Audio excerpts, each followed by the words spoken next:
What's going on, people?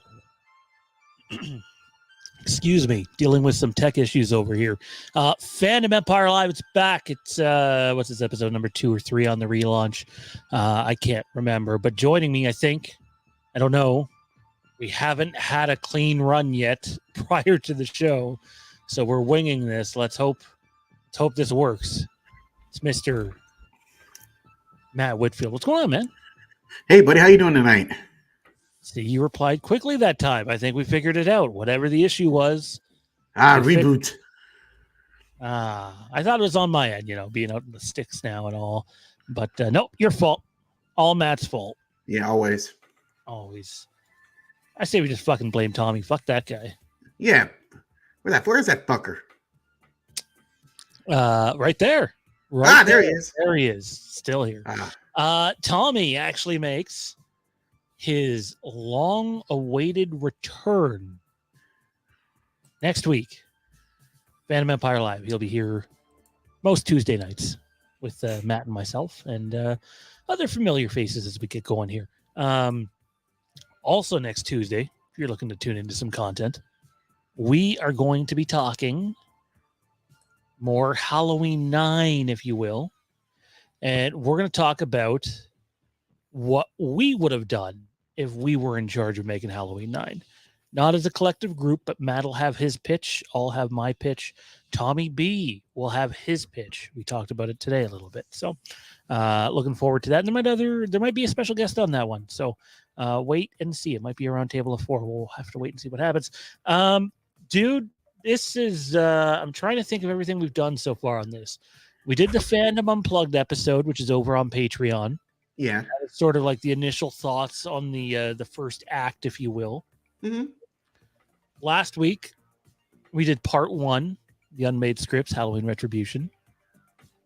This week, we're doing part 2, Why It Wasn't Made, which kind of in a way is actually part 3. And then part 4. Part 4. You will be able to check out over on Patreon. That's right. Part 4 is, I have it here, where it was taking the franchise. That will be another Fandom Unplugged episode. And yes, there was a direction. It wasn't just like a one-off. They were going in a certain direction with these movies.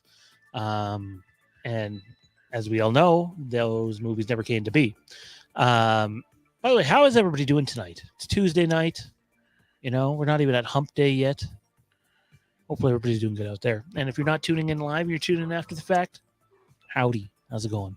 And then after that, we're also going to be doing over on Patreon for Lampkin Lane members and above a table read in the next month, Act 1. So be on the lookout for that. We said we'd be diving into the making of and just the story behind all of these, Matt. And we've now had a chance to really thoroughly dive in to Halloween Retribution. And before we, get into why it wasn't made, which there's a few reasons, obviously. I just, for you personally, knowing this movie wasn't made, knowing why it wasn't made, but specifically the story in it, are you upset that this wasn't made? Do you think it was a good decision that this wasn't made? Where do you fall in regards to that? Or did they miss the boat on this one and they had something? I'm just curious now that you've had a chance to let it sink in. We've been looking over the material for this now for a few weeks. Where do you stand with Halloween? I'm thinking they missed the boat. They had something great with the flashback in this script from the 64 and what they were doing. And because it told you, gave you a little bit more in depth about Michael that we've gotten since then, but the way it was so well written in this, like it was in the flashback in Halloween Ends. And also in 78, you found out how he got out, which for years no one knew. And that alone, knowing about that, would have taken me to the theater. And knowing John Tate was back, so it's like there was enough excitement. And I mean, the middle, give or take, but the front end and the back end were so well done. And I think they really missed the mark with this one. You? Yeah, I mean, it's tough, right? I'm not sitting here saying it was a perfect script. I'm not saying it's, the best Halloween movie never made. I'm not saying it would have been the best Halloween movie ever made. But I do think there's enough here to sit there and go, yeah, Appleton and Keeble really, they had something. They had something, legible, something interesting, something entertaining. And it's disappointing that this didn't happen. I think that honestly, the movie would have been way, way better than a lot of what we've gotten. Mind you, we're just talking the writing phase. Nobody knows how directing would have gone. Nobody knows how principal photography would have gone or the editing. I'm just saying the idea itself, the script itself, there was something there for sure. And it's unfortunate Dimension had to do what they did. Before we get any further, though, dude, our multiple choice question for this video. Which character did you want to receive? Which character did you want to return more in the Halloween franchise? A, John Tate. B, Freddy Harris. Trick or treat, motherfucker. C, Ronnie. Or D, Matt's personal favorite, Deckard. And don't forget, you can get our true fan card right here. Fandom Empire Live. Let us know down below. Again, what character did you want to see more if you had to choose between these four? John Tate, Freddy Harris, Ronnie, and or Deckard. Let us know. Matt, let's dive into this a little bit, okay? Let's Okay. Our episodes are shorter now. Some of them will get back up there. And by the way, we will be paying attention to the chat as you guys, comment along or answer. It's only one multiple choice question for today, and that's the one that's up on the screen. But we will check in at the chat periodically. And also a big thank you to all the people that make this stream possible. Still working on the new graphics for it, a new graphic video intro, that is. But Christy_78 over on Instagram, you're looking to get Myers mask work done. He's the guy to see. Our boy, Jesse, he's got good shit going on. Definitely check out Jesse. Matt, who's on the show. Can't forget Matt. And our boy, Jason Knight, over at Backtrack Cinema. Love what Jason does over there. Dude, in the meantime, DJ says John easily. I'm with DJ. John would have been my pick. And I still hold out hope that there's a possibility that we'll see Josh Harnett in a Halloween movie again. Wasn't there an idea at some point, I forgot, with this past trilogy that David Gordon Green was trying to get him in it at some point? So there was a rumor out there, and that we heard and we talked about on our show, that not John Tate, but that Josh Harnett and Danielle Harris both might appear in Halloween Ends. Okay. Which would have been cool in one way, but in another way, it's like they're not really their characters, So, but yeah, John Tate would be my answer. Let's dive into this here. Halloween Retribution, essentially Halloween 9, written by Judy Appleton and Jim Keeble. This thing was all lined up to be made. It is for all the movies, all the Halloween movies that were written and didn't get made. I think this one is one of like the biggest slam dunks that seemed like it was going to happen and in fact did not. Let's dive into this a bit, Matt, and we'll split into sections. Early in development, and if there's something that like you really want to interject on, like right away rather than waiting, just feel free to do so. Early in development, they, being Dimension, originally wanted to bring back Ronnie from H2O to unite with Freddy from Resurrection. The original title was Halloween H2-5, which has its own script that's out there and its own idea, and is covered in Dustin McNeil and Travis Mullen's Taking Shape 2 book. However, ultimately, the Halloween H2-5 title was dropped when they couldn't meet the release date on time. But Halloween H2-5 was a legitimate title that they were exploring and wanted to meet. And they didn't meet that 25th anniversary. But Matt, Halloween H2-5, how's that title work for you, man? Really? It's okay. I mean, H2O was cool enough. How they did it, they didn't have to do an H2-5.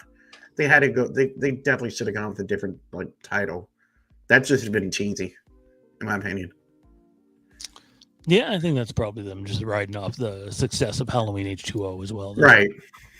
Halloween H2O had just something unique about it, though. You don't get that with Halloween H5. No. Or maybe it would have been H25. I don't really know, Everything that they would have written it out like TWENTY-FIBE. No.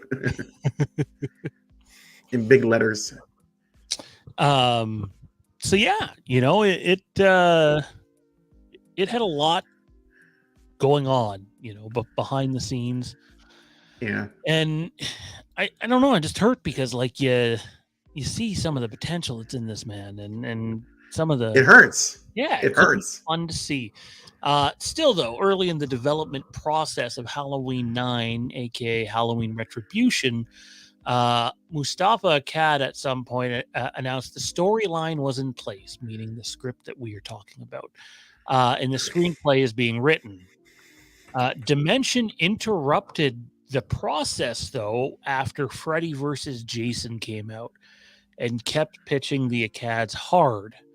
They were pitching the Akkads on Michael versus Pinhead, which is well known across the Halloween fandom as something that was talked about for a while, but just never came to be. You know what Loomis thought of that? No, sorry, I just looked down and Tommy B messaged me. So, yeah, that guy. That guy. That fucking guy. Yeah, Oh, you totally missed what I was saying. Oh, go ahead, please. Go. I said No, I was saying when you were talking about Michael versus Pinhead, and I was like, well, we know what Dr. Loomis thought about it. No.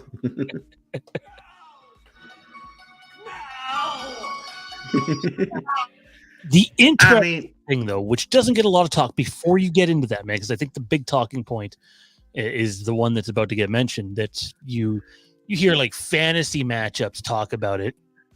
What a lot of people don't know is it was actually discussed and briefly explored, and we're going to get to that in just a minute once I hook Tommy B up with something here.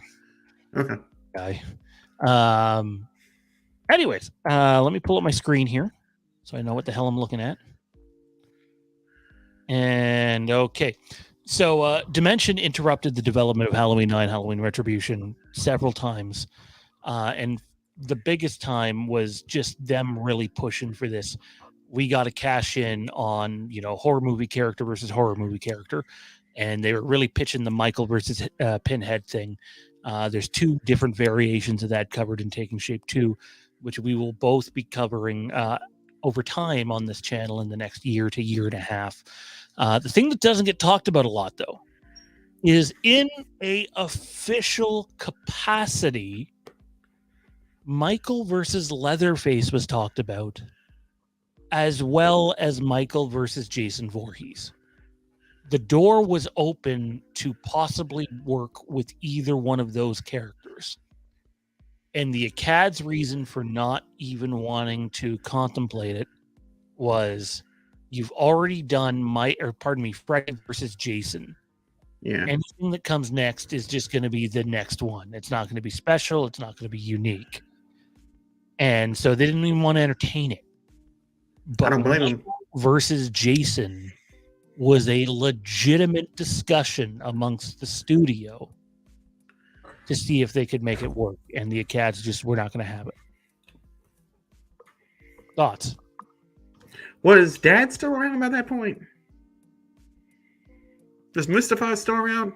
Yeah. No, Mustafa's a big... Oh, he was still alive. Mustafa's a shot caller at that point. Yeah, I wasn't sure if it was Malik had already taken, or if Mustafa had already died at that point. Yeah, Malik is there. Tommy, just so you know, we're probably about 20 to 25 minutes away from that. But we can pull you in on this one here, if you're listening and ready, because this is just a simple question of, would you have wanted to see it? Would you have paid to see it? I'm watching him fumble around for his mic, seeing if he's ready. Joining us live, first time in a long time, Mr. Tommy B. What's going on, buddy? What's up? Man, your hair gotten long. Your hair getting long, my beard getting white. What? I don't know. My You head's probably don't got disappearing. much hair left up top. Why do you think I always wear a hat? What's going on, dude? This is a pleasant surprise. Well, I had a school thing tonight. It was the last one. And basically said, we're going to wrap up early tonight. Does anyone have any questions? There were a couple questions. But we ended in like 10, 15 minutes. So it's all good. Now I am here. Where else would I want to be on Tuesday night? Well, here is obviously the absolute place that you want and need to be, clearly. Okay, so we're talking about, I know you'll be lost for a lot of this, but this one's a really simple one that you don't even need to have been a part of the discussion to get. And that is, a lot of people like to fantasize about the whole, okay, let's do the Michael Myers versus Jason Voorhees. That's probably the pinnacle one you could do for Michael. We did Freddy versus Jason. What a lot of people don't know is it was actually discussed at an official capacity. You can check it online. I think Fangoria might have done something on it. It's covered in Taking Shape 2 as well. And the Acads were just simply against it because they didn't think it'd be anything special. You've already done Freddy versus Jason. You already, did its hoopla. I think there was Alien versus Predator as well. So what? You're going to be the third one to do it? How's that special? How's that unique? And Jason's already done it once on top of that. But would you have wanted to see a Michael versus Jason movie? Yes or no? Obviously not yes or no, but tell us why you would or would not. Yeah, I totally think I would have wanted to see a Michael or Jason movie. We think about our horror icons, and we got a whole bunch that come to mind, right? Ghostface kind of got amplified because of when Scream came out and all. You got your Chucky, you got your Pinhead, so on and so forth. But your big two, in my opinion, are definitely Michael and Jason. So to have seen them on screen together would have been something really special and potentially, hopefully in a good way, right? Iconic for like the horror fan community. It probably would have made some money, maybe a good amount of money even for a horror movie. But, everyone likes to just cite the movie that shall not be named as the possibility for any crossovers, and that's an unfortunate thing, right? I mean, we have nothing else to benchmark it against, but also you gotta crack a few eggs to make an omelet, and before you run a mile you gotta walk one, right? Or whatever. You gotta try to get results, and if you're not trying, you're not gonna get any results. You ever been sitting there in your kitchen cracking an egg, and you crack the fucking yolk, and or you break the yolk and you're pissed, and you do another one and the yolk breaks and you're pissed, and you go through 4 of them before you finally get the yolk to fucking stick? Usually that doesn't happen to me anymore. It hasn't happened to me in forever. But when I was younger and couldn't get it, oh my God. I think the record might have been 6 eggs wasted just trying yeah, just fucking brutal. Explain to me why the eggs were wasted. Explain to me what you did. I want yolk toast, man. I want yolk with my toast. When the yolk gets cooked and you break it, come on. Might as well have scrambled eggs at that point. So we're talking fried eggs. Yeah. Essentially. Okay. Yeah. Okay. I've always basically been scrambled eggs all the way. Sean saw me that when I was up in Canada, a year and a half ago. He saw me for the first time in my life have poutine. No, not poutine. Oh, what the hell do they call that thing? Bits. No, I had a poached egg. He saw me eat a poached egg, and it was gooey. It was weird, and I ate it. It was the experience. When did this happen? This was when we went out to breakfast at that one place. I don't even remember going up for breakfast. Well, obviously it didn't leave an impression on Sean, but it sure left an impression on me, and that impression was I don't want poached eggs. Scrambled all the way, no cheese. Yeah, I'll take the cheese. This is bothering me. I can't remember going out for breakfast. We're gonna have to revisit this on a random Fandom Unplugged. Matt, you were going to say something though, man. Just in terms of the Jason versus Michael. I've basically hashed out what had to be said, right? You wouldn't have known unless they tried, and they won't try. So I can respect the Accods. We're not going to be we're just not going to follow along because of Freddy versus Jason. I can respect that, but I also think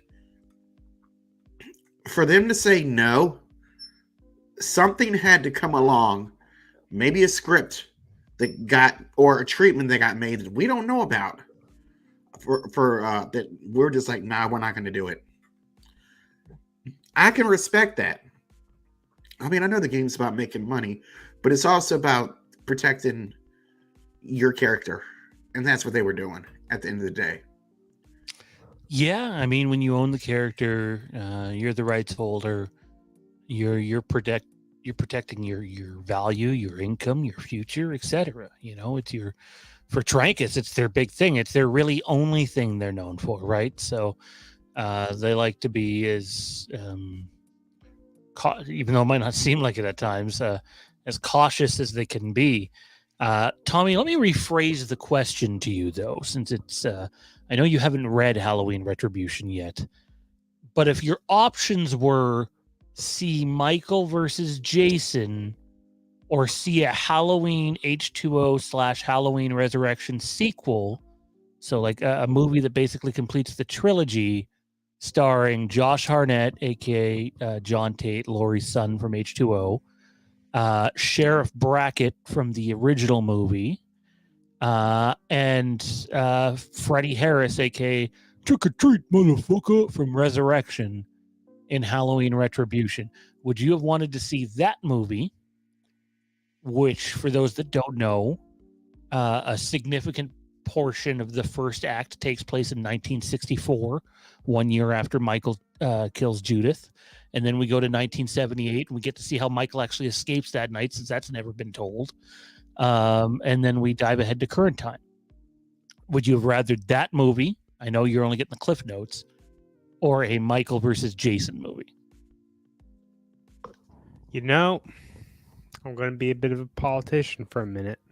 I'm going to say it's tough because we don't know what the Michael versus Jason movie would look like, what continuity it would take place in, who would be the non-Michael and Jason characters. I mean, is the whole freaking movie going to be Michael and Jason stabbing and bludgeoning and slashing at each other? Like, what's our story, right? So I think it'd be similar to Freddy versus Jason, and you'd probably have the big fight at the end, or maybe some fights along the way, but random group of kids caught in the middle, basically. Right. Like Freddy versus Jason. You know, maybe you bring back one lesser known returning character in that movie. I don't know. So basically, it's a filler arc. Basically, yeah. I mean, you're paying to see the two big guys fight, right? But you need characters to carry the story, and Freddy versus Jason hired a bunch of TV actors that I don't know, were not very good in my opinion. For me, I would have rather Retribution. I also have the ability to say I've read the entire script. I've read the notes between the producer and the writer. I've read and listened to Taking Shape. There's been some other people that have covered this material to a little bit of a lesser extent. And I can honestly say, like, I would have taken this movie 100 times over again over Michael versus Jason personally. And I know that's probably going to get me crucified because everybody's wanted to see Michael versus Jason. But at the end of the day, I think the Acad's made the right decision. Once you do that, like, there's a reason there hasn't been Freddy versus Jason 2, 3, 4, you know? If there were surefire can't misses, they would have happened by now. Well, with all that in mind and everything behind, and the fact that it would be a filler movie, there wouldn't be much in the line of meaningful characters or much development. It's just stab, slash. I think an H2O sequel would be more appropriate. Good choice. I want to get to the chat in a second because I see we have the chat active down there. But I want to continue what happened, to read what happened in early development here. And Michael versus Leatherface was talked about too. And to me, that one, you might be able to do a little more naturally if Michael is chasing one of his victims and the chase leads them all the way to Texas. To me, even though that one's not as popular per se, I think you can possibly tell a more interesting story with Michael versus Leatherface than Michael versus Jason. Something that's not just the two guys meeting up, but something that has a little bit of weight to it. But anyway, deadlines for the scripts would keep getting missed. At a Halloween convention in 2003, that really saw the beginning of the Sheriff Brackett returning rumors, Charles Cyphers returning to the franchise. They tried to bring back Alan B. McElroy, aka the man behind Halloween 4. And why wouldn't you? Halloween 4 was madly successful, rejuvenated the franchise at that time. But he ultimately declined. He wasn't like a dick about it. Just he's been pretty adamant that he got out with a very positive, feeling and result from his Halloween experience. And, some others have not been so lucky. Trancas would eventually hire a British writing team, Jim Keeble and Judy Appleton. They were not known for horror. Most of the story takes place at Smith's Grove Sanitarium in 1964. 1978, and the present time, which I think would have been 2024. I think originally it was going to be 23, but I think it ends up becoming 2024 because it was 2023. It would have been the 25-year anniversary still. So it would have been 24 or 2004 or 2005 at the latest. Louis Mader brought on Appleton and Keeble. Louis was quoted as trying to help the Acads fix the Halloween franchise because they thought that they had misstepped with Halloween H2O and Halloween Resurrection. Anything in that stand out to you, Matt, that you want to address before we get to some Q&A? Yeah, I would have really enjoyed to see what McElroy could have done. Because, I mean, like you said, he brought back 4. He brought life back to that franchise in 88 with returns. So that kind of sucked. Like we already know most of the story, what the storyline plays. Nah, but I'm pretty good on where we're at this point. Jerry sends in a super chat. Appreciated, man. Hope all is well. Funny, you and Tommy show up again same day. Wondering if you guys are the same person. Dun, dun, dun, dun. Heard there was a Halloween 9 focusing on Judith having a kid before 63. She's sent away by her parents, and eventually Michael goes after the grandson. I haven't heard of that one, but trust me, as soon as the shows are over tonight, if you're a wrestling fan, don't forget we have Chair Shot Chatter on after this. It'll probably start about 15 minutes late since we were having tech issues before we got going here. Chair Shot Chatter is live right after this, and we are talking AEW all in. Going to be doing a lot of stuff on that stuff. But yeah, I'd be interested in that story. I would say there's elements of going back to the 60s in this story. In fact, they go back to the 60s in this script more than any Halloween movie ever does. And it's not close. 3 times. So, and memory serves me correctly. 3 times. And they spend a significant amount of time there. Not to mention getting to see Dr. Loomis in 1964. Like, that's a big thing, and that they designed it in a way that was going to allow a deceased Donald Pleasance to essentially be playing the role. And this is all the way back in 2004. So there's definitely some similarities between what Jerry points out and what actually happened. I just want to go back through the chat here, guys, before we get to the why it wasn't made. And then Matt and Tommy will close us off with a quick little non-spoiler review of Guardians 3, since those two guys have seen it and I have not. DJ said he wanted to see John return. We asked the question. Actually, Tommy could answer this question. We asked the question at the beginning of the show: which character did you want to see return more in the Halloween franchise? John Tate, Freddie Harris, Ronnie, or Deckard?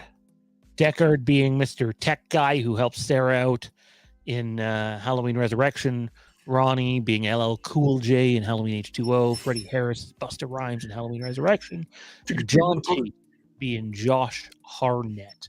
Tommy, who would you like to see return the most in a Halloween 9 movie? That's so we're really scraping close to the bottom of the barrel for these choices, huh, Sean? I actually loved it. Honestly, Matt thought of the Deckard one, and I was just like, that's so perfect, because we got our true fan card, the people that love to give gold stars to anything that comes out just because it's in the franchise that they love. We always give them a true fan card. We use Deckard as our poster boy for it. So I was like, I kind of wanted to choose Deckard just out of that. Yeah, I'm if just you gonna knew my idea, pick John Tate. That's the safe bet. That's safe, in my opinion. What they could have done with Deckard, they could have kept for multiple movies. So you wanted them to Cloverfield it? In a way. Kind of. Speaking of which, lots of hints going around that we're going to finally get a direct sequel to Cloverfield. Yeah, I heard that. They relaunched their website. Lots of teases. God, I hope it happens. My problem is I kind of feel like you need to find a way for it to be found footage again. Like, for me, Cloverfield is the best found footage movie of all time. I just think the quality of it is unmatched by anything else. That's just me. We got a $2 super chat from Jerry saying, could you post a link to the script? I can tell you that this specific script, well, a script very similar to this one is available online. Jerry, if you hit us up on Twitter at Fandom Empire now, or I don't know if you're on Patreon or not, you can hit us up there. You can join the Fandom Empire Now Facebook group. You can hit me up, Instagram, Facebook, Twitter, and I can send you a link to a version that's close to this one. I can't send you the exact one I got. Someone would not be very happy with that. But it's essentially, you know, all the nuts and bolts are there. Arthur Vega sends in a $20 super chat. Thanks, man. It's appreciated. Hey, Sean, Matt, T. Brad. Look at that. You're T. Brad again, dude. Hope you all having a good one. What would you guys think if Halloween Ends Corey instead brought victims to Michael like Dracula and Reinfeld thing? Almost like Corey was leading the victims to Michael. Would that have changed your guys' opinion on Halloween Ends? Nope. Matt, I was going to say, Matt, you go first. I didn't even get to say Matt to go first. No, that wouldn't have worked for you? No, not at all. That would have made it worse. That would have made it completely worse. I disagree because I feel like they would have took a little bit less away from Michael, you know, instead of making him the rabid. Didn't like him jobbing to Corey in a sewer. Yeah, you know, this just pitiful creature. Would have been a little more reverence for the character, I think. At the same time, when I saw the movie, I basically said, yeah, I mean, no, it wasn't as bad as we've been dramatizing it was going to be. It wasn't the worst thing since, I don't know, moldy bread, I guess. But, yeah, right. But it wasn't anything to write home about. So what scares me is if it went that way. Okay, he's bringing all these people to weaken them so Michael could kill him. He's only getting strong enough to face Laurie. That's all. Would we really want that? Yeah, it kind of sounds like here's some more plot armor. Here you go. Yeah. Here's some more armor. Go now. I'll lead you to Laurie. Go kill her. So our boy Dean Renner is going to hate me for even suggesting this. But I still think if you wanted to go back and continue from Halloween Ends, there is a way to do that with Andy Matichuk and Corey's body. But Corey at that point, for me, cannot be Corey. It has to be the original intention in the script, a essence transfer, essentially, where Michael has taken over Corey. You know, the stab to the neck should have been it for Corey. That's it. He's done. He's toast. It's over for him. But having Michael just be able to continue on in someone else, I like the idea of that. I think there is a more supernatural-esque sequel that you can tell from that movie still. Most people won't like it. Odds are it's not going to happen. They will probably start fresh. It's one of the reasons it really bothers me that they painted themselves into the corner they did with that movie. Because you knew the Acads, a.k.a. Trancas, wanted to go forward and do more. Hence why they've been working on more. But yet at the same time, it's like, there is a way to continue from Ends if you want to. There's always a way. You know, there wasn't supposed to be a continuation from Halloween in 1978. They did it. There wasn't supposed to be continuation from Halloween 2. The dude gets blown the fuck up and both of his eyes shot out. Like, there should not have been a continuation from that movie. And yet we get my favorite Halloween movie of all, Halloween 4. There is a way to do this in a unique way that doesn't need to be the same tone and still have it be something enjoyable. And then, of course, we have everyone's favorite with the ending of H2O.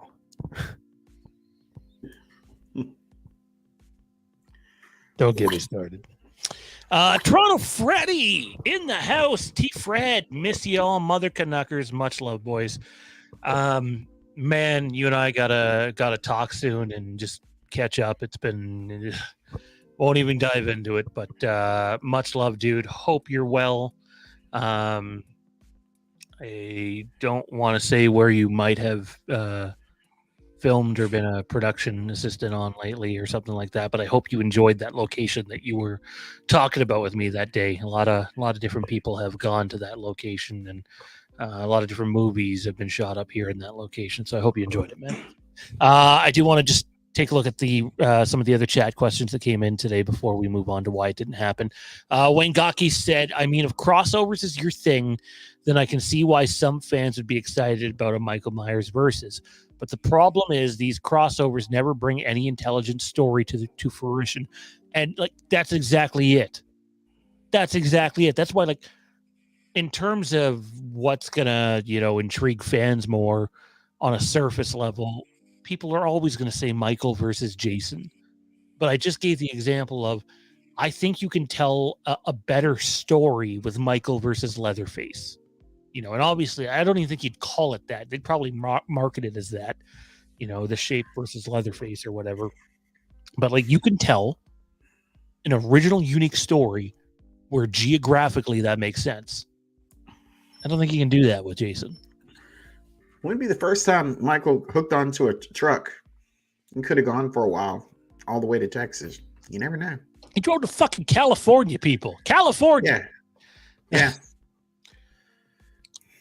I wonder what his stops were on that trip too, out to the school there to meet up with Lori and John. Like, there's Michael just going through a drive-through.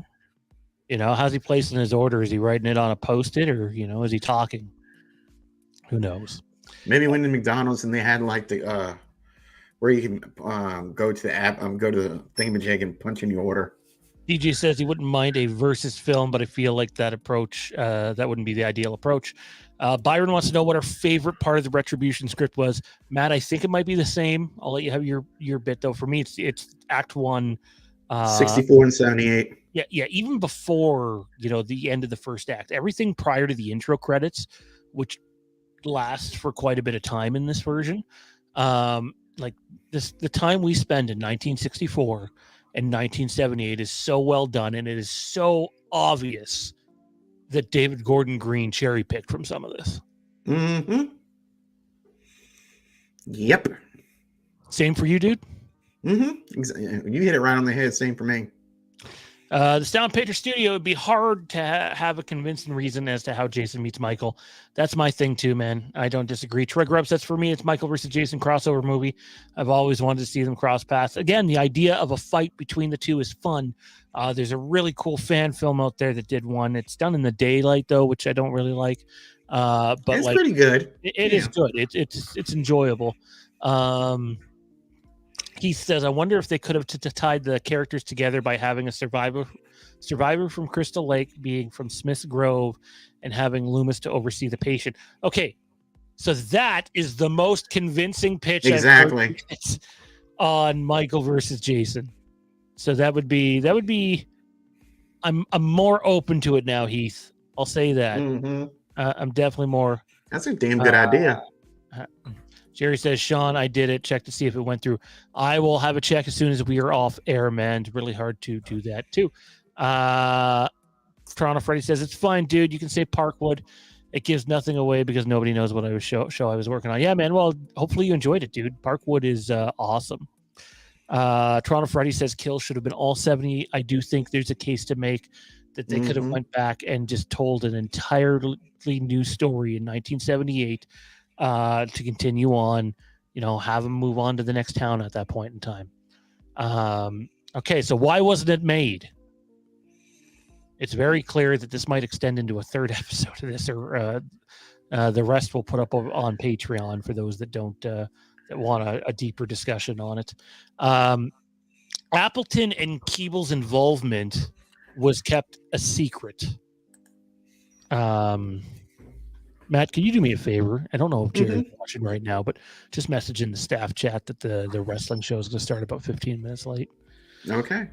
Again, Chair Shot Chatter. If you're into wrestling talk, you want to talk some AEW after this, and actually a little bit of WWE tonight as well. Tune into Chair Shot Chatter right after this. You don't want to miss it.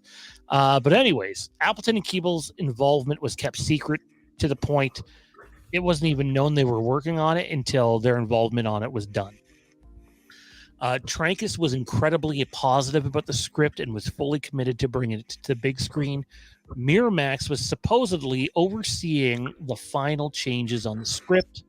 They updated fans on March the 2nd, 2004 about Halloween Retribution.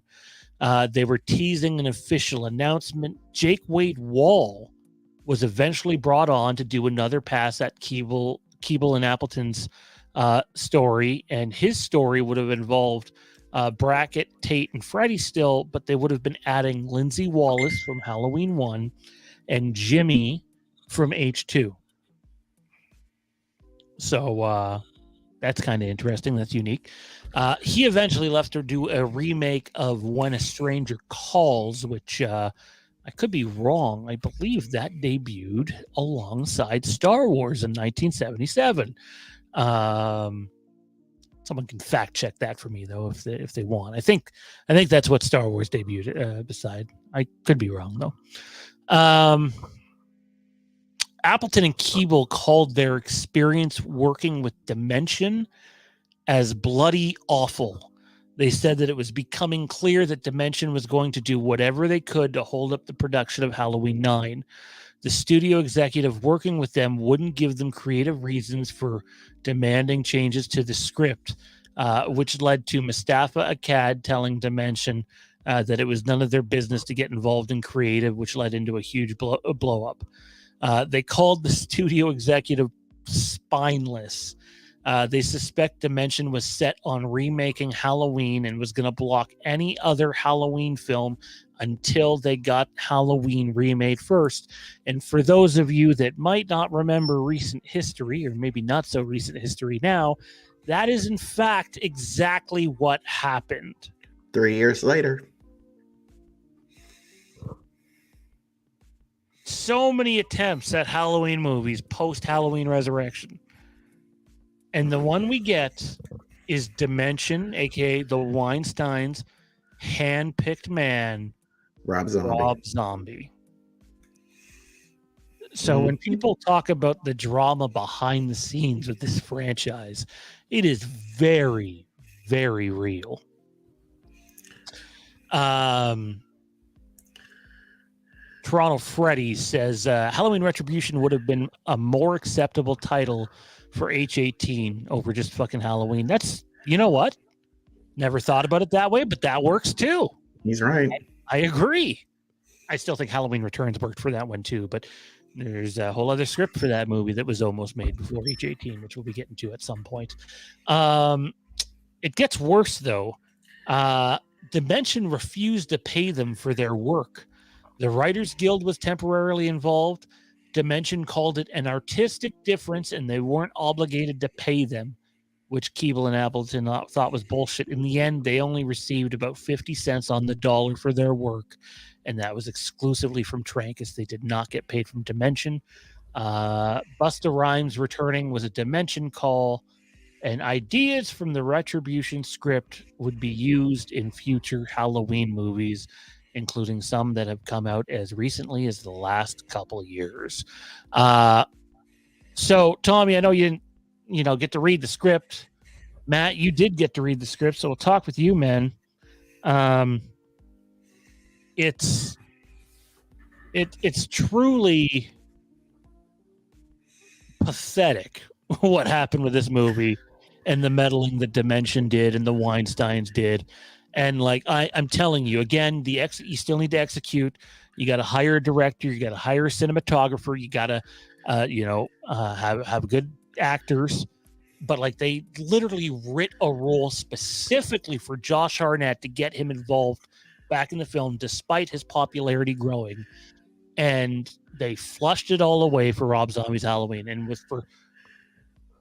for all the zombie fans out there, I'm thrilled for you. You got what you got. But I would have taken this over Michael versus Jason. I would have taken this over Michael versus Freddy.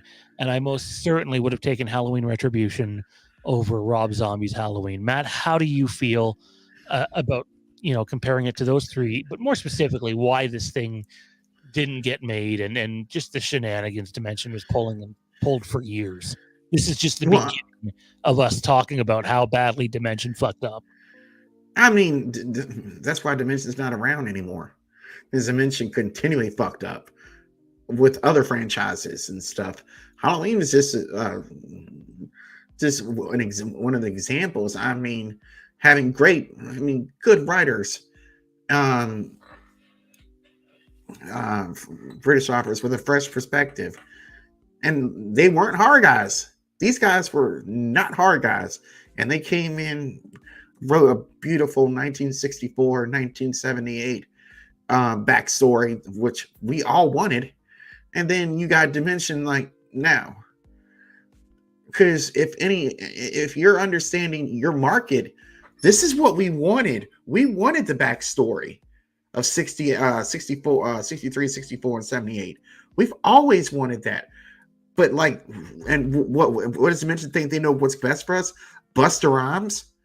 Especially that being their call, Treat, motherfucker.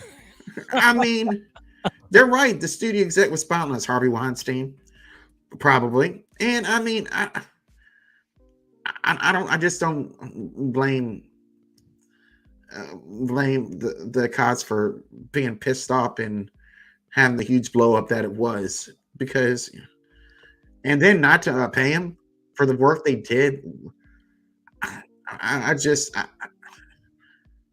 I don't understand why they walked away from this. They were sitting on a gold mine. How ignorant could they be to just let this walk away and just to have a brand new, fresh remake of the original? Which, I mean, I'm okay with the Rob Zombie's first Halloween. I'm okay with that one. Would I rather seen it over Retribution? No, but I still would have want to see it. But to blow this off for that, purely ignorance, in my opinion.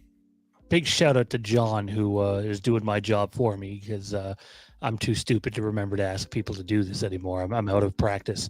But if everyone could take a moment, click the like button. It helps other people find the last 5 minutes of this last live stream, which we won't be talking Halloween for, but it helps those check out the show after it's already been live. So comment down below, share your thoughts. Who did you want to see return more? John Tate, Freddie Harris, Ronnie, or Deckard?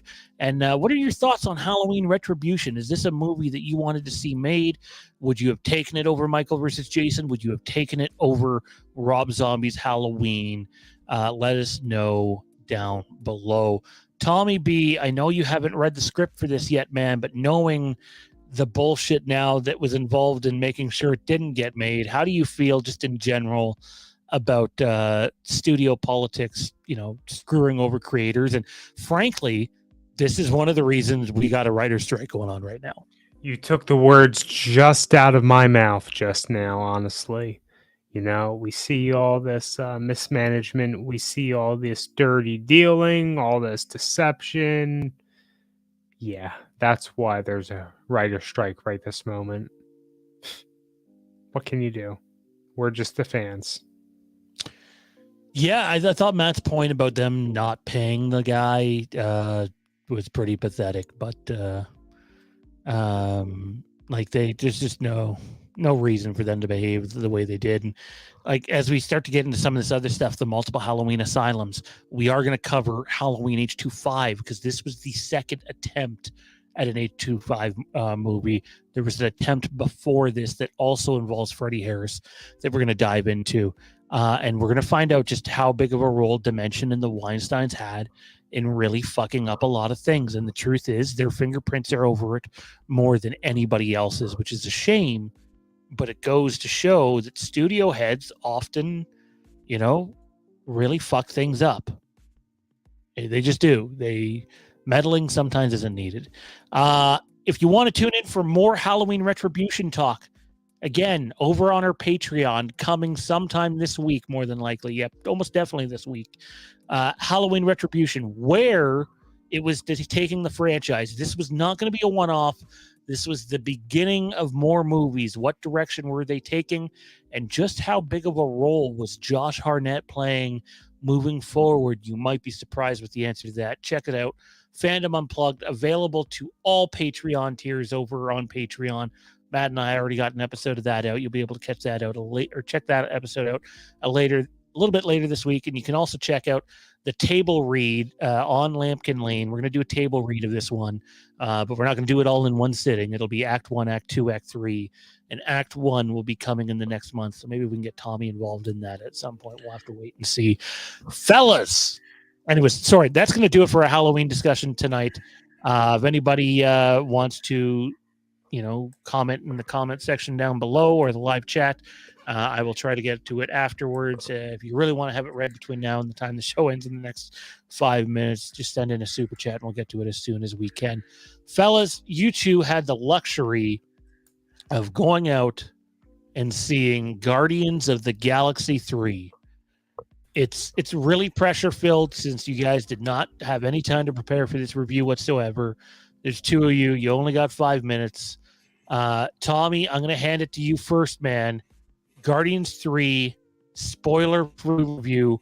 What did you like? What didn't you like? Should people spend their money to go see this flick? You said spoiler-free, right? You kind of buzzed there for a second. No spoilers, because I've not seen it yet. I might see it this weekend. Okay. So I really didn't know where the story was going to pick up. I think Marvel does a pretty good job of trying to keep the, rumor mill from just picking up the whole movie. It happens sometimes with certain things, right? But I didn't get spoiled, and I saw the movie an earlier showing on Saturday. We went and got some breakfast, then we went and saw the movie. More like brunch, actually, but I digress. And... it was a long movie. It was a long haul. Took some very interesting turns.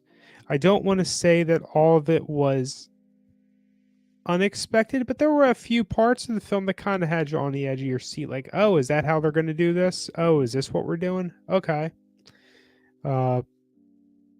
Yeah, it's a wild ride. I'm going to caution folks. If you're like me and you gotta go potty right after the movie, that first post-credit scene comes, in my opinion, a little quick. So I missed it. I saw a bootleg version of it later. Mm-hmm. By later, I mean a few minutes later. But I saw the second one. Yeah, we'll call it the main post credits scene because I ran right. Back. Yep, I speed walked to the bathroom, speed walked back. Of course, our bathroom's on the other side of the theater, but that was interesting. Not so much for the scene itself, but for something it tells you about what's to come. So, yeah, per usual. If you like the Guardians, I think there's some good merit to be had in folks putting this one pretty high up for their MCU lists or Guardians list. Even just their Guardians list, especially if you want to include that Christmas special. For me, the Christmas special, holiday special, whatever, it's at the bottom. I didn't hate everything about it. I didn't hate cheesy. It was cheesy. I didn't hate it. It did something interesting. It kind of helped set up for the movie, but Yeah, it wasn't a full length Guardians movie. It didn't have the budget. It didn't have the feature length. It was something small, an extra project. Right. So what about you, Matt? What do you got to say about it? For me personally, if I'm going to rank it, I'm going to rank them 2, 3, 1. I see a lot of people rank this movie as the best one. I agree with you. Some of it does have its merits. It's a little long. I think it was 2 hours and 29 minutes, but it wasn't a dragging 2 hours and 29 minutes. I don't think it was paced fairly well. Feels a little bit dragging if your bladder's full for about a good hour and a half. Well, what you do is you go pee real quick, and then you tell your wife, "Hey, what did I miss?"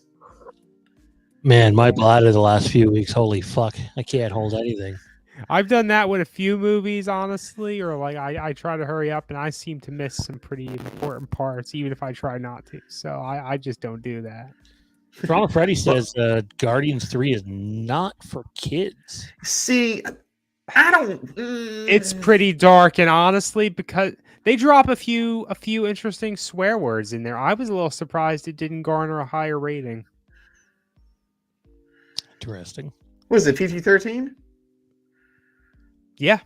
Oh, damn! Because I saw some kids that I know were not 13 years old. They're This is probably the around first 10. time I ever heard the word "fuck" in a Marvel movie. Oh, that is right. So do you guys think it's worth the price of admission? Yes. Yeah. All right. Give me this. Give me your 7-star review. Your 7-star rating, pardon me, of Guardians 3. We're doing 7 stars now. Representing Dragon Ball, motherfucker. Oh my gosh. Oh God. 7 stars, dude. 7 stars. Such a fucked up number. 7 fucking stars. Don't make me do 13. Oh my I do gosh.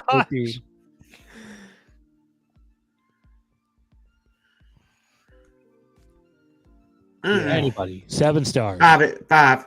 Yeah. 5 for Matt. Five feels safe. 5. Yeah, I feel safe. 5. I would have said 4 feels safe, but 5 sounds pretty good. So 4's midway. 5 stars out of 7 from Matt and Tommy. If you're interested in more Halloween Retribution talk, check us out over on Patreon, patreon.com/Fandom Empire. We appreciate the support. Every tier is going to get access to where it was taking the franchise, Halloween Retribution, how big a role was Josh Harnett going to play, and then, yes, we're going to do a table read of Act 1, eventually all 3 parts, but Act 1 will be happening fairly soon, so be on the lookout for that. Big thanks to Tommy and Matt. Tommy's back next week, where we're going to talk about what would each one of us had done with a Halloween 9, aka a sequel to Halloween Retribution, if we were in charge. And no, you can't say remake, and no, you can't say the same as Keeble and Appleton. Your own unique original idea next week right here on the show. I've seen DJ talking about his script. Maybe he can show up and tell us a little bit about his version of Retribution that he did, and feel free to come out and share your own. We'll see you next week, ladies and gentlemen. Fun being back. Chair Shot Chatter's next. If you like wrestling, you're not going to want to miss that. It's coming up right after this. Take it easy, everybody.